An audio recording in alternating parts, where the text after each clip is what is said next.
Bom dia, crianças. Hoje, segunda-feira, nós vamos começar usando o módulo 3. Falei sexta-feira para vocês separarem esse livro.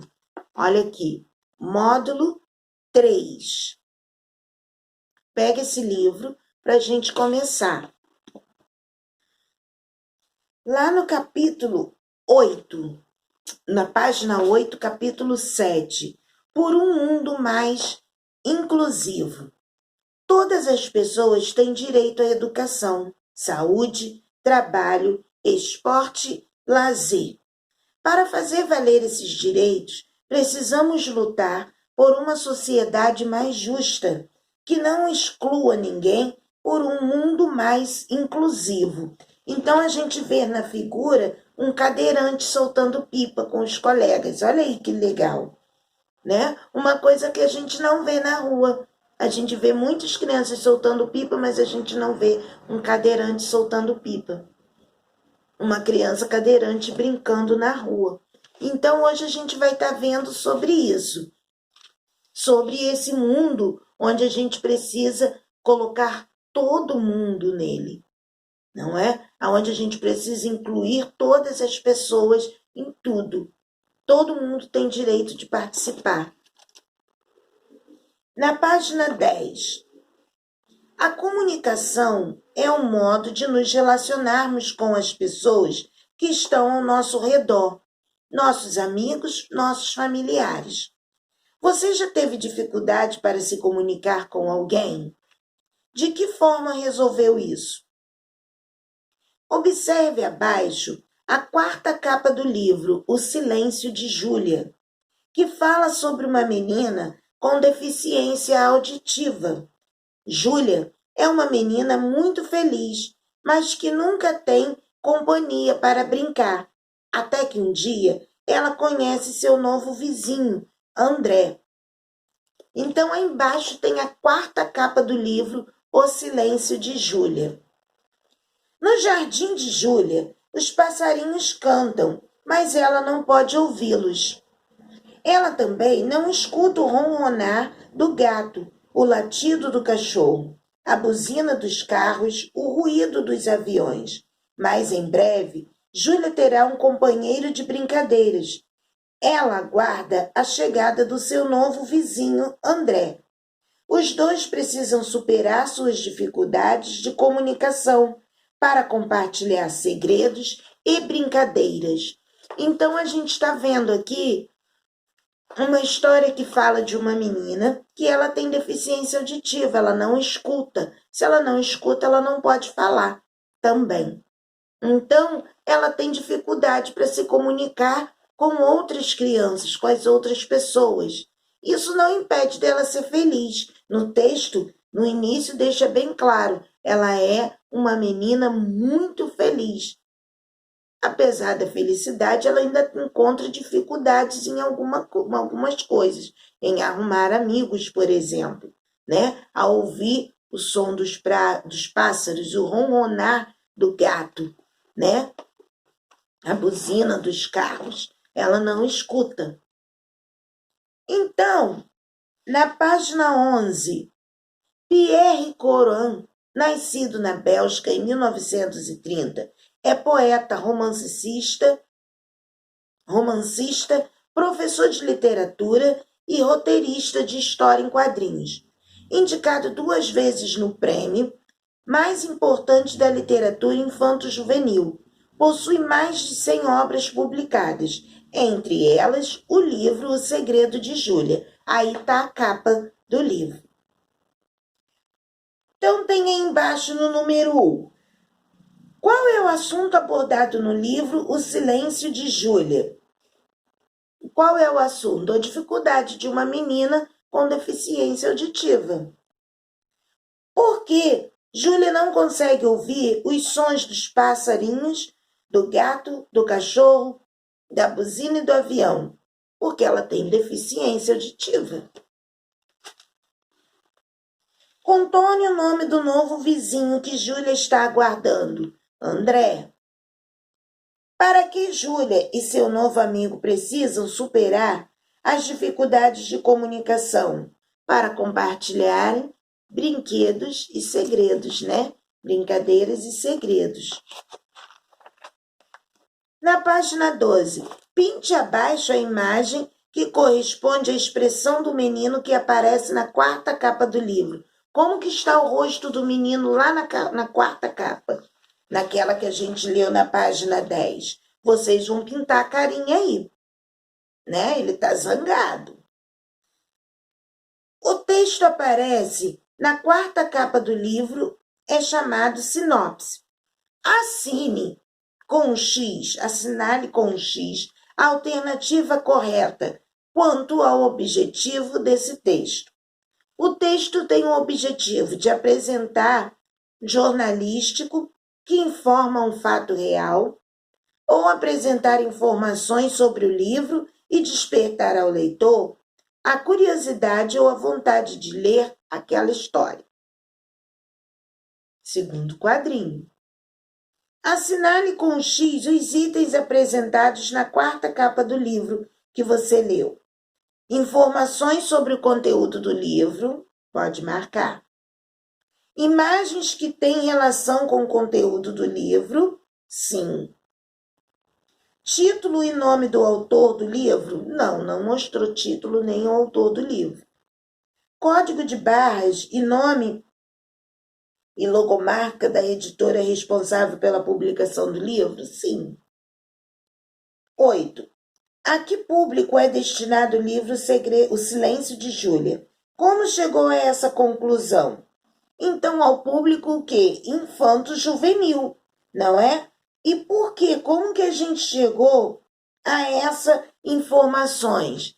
Através dos desenhos e a linguagem que a história, não é? Mostra pra gente. Agora, página 13. Acentuação gráfica das palavras monossílabas tônicas. Você já estudou que as palavras com apenas uma sílaba são classificadas de monossílabas, aquelas palavras que não podem se separar. Agora você vai estudar as situações em que as palavras monossílabas recebem acento gráfico. Observe a cena a seguir, leia a frase abaixo dela e responda as questões. A mãe da Aline sempre dá um nó forte no cadarço do tênis dela. É a frase que está embaixo do desenho. Contorne na frase acima as palavras monossílabas. Então, vocês vão contornar a mãe dá. Depois, dá um nó no do. Então, vocês vão circular essas palavras na frase. Agora, embaixo, releia as palavras abaixo, retiradas da frase, depois ligue as informações corretas sobre a pronúncia. Então, as palavras dá, nó, dá e no. Pronúncia forte, são as palavras que estão com acento, nó e dá. Pronúncia fraca, são as que estão sem o acento, o dá e o no. Então, vocês vão ligar.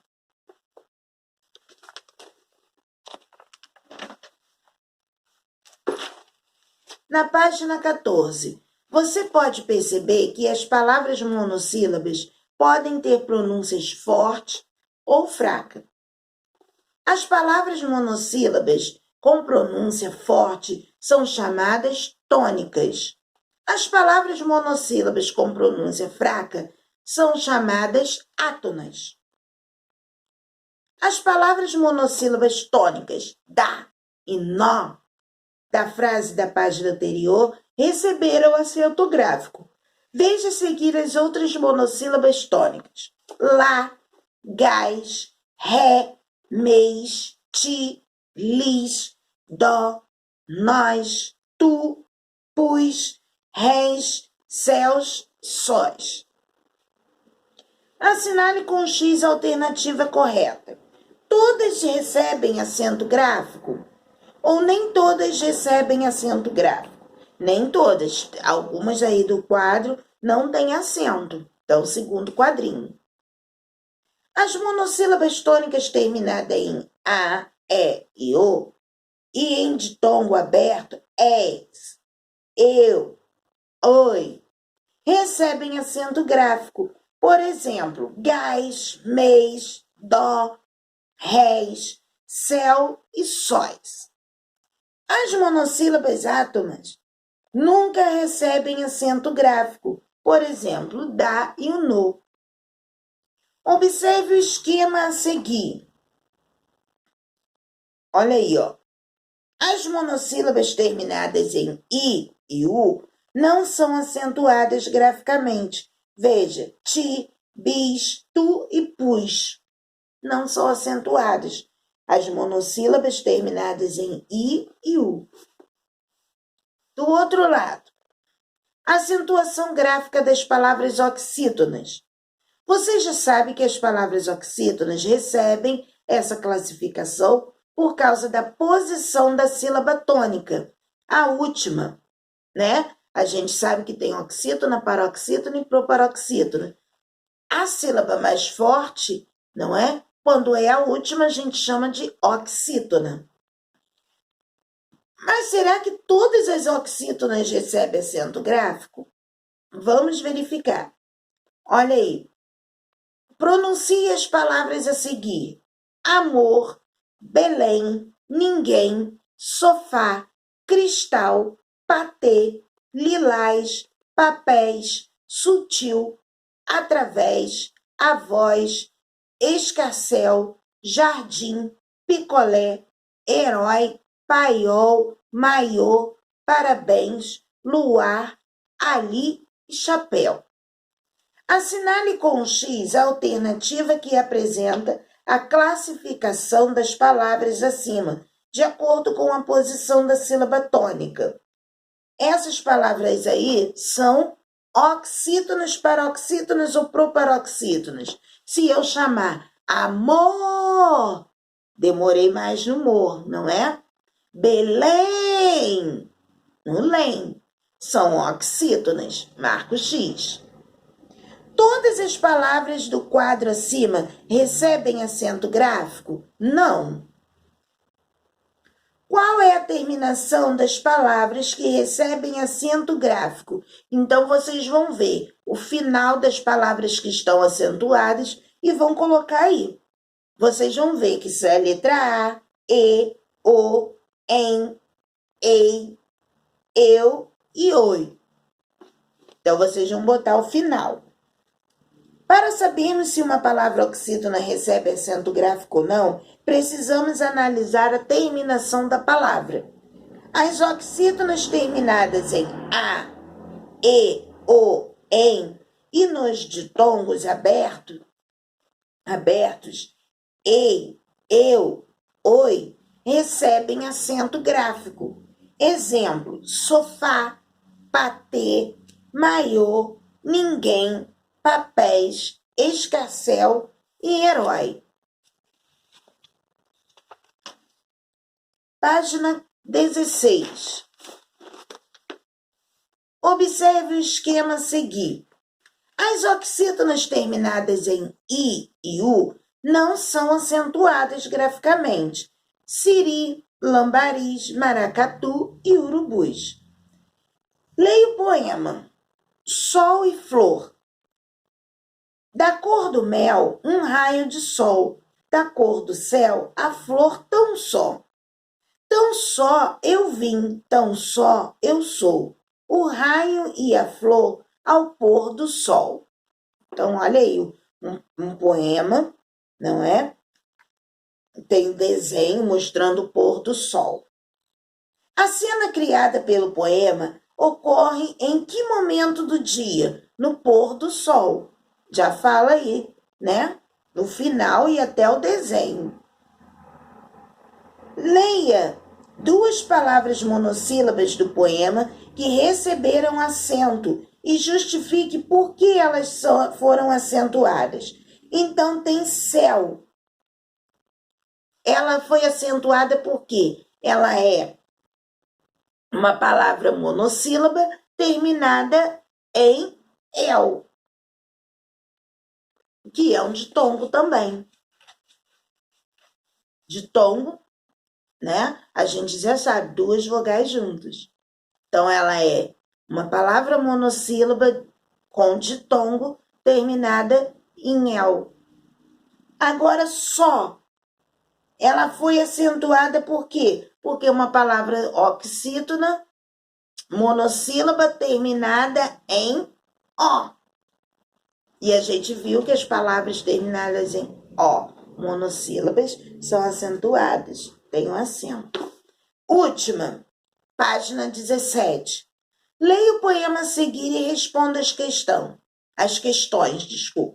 Maritaca. Olá, Maritaca. Onde vai a senhorita? Tão dengosa, tão catita. Vestido verde esmeralda e esse ar de peralta. Colar de bolas, anel, penacho no chapéu, olhar cheio de mel.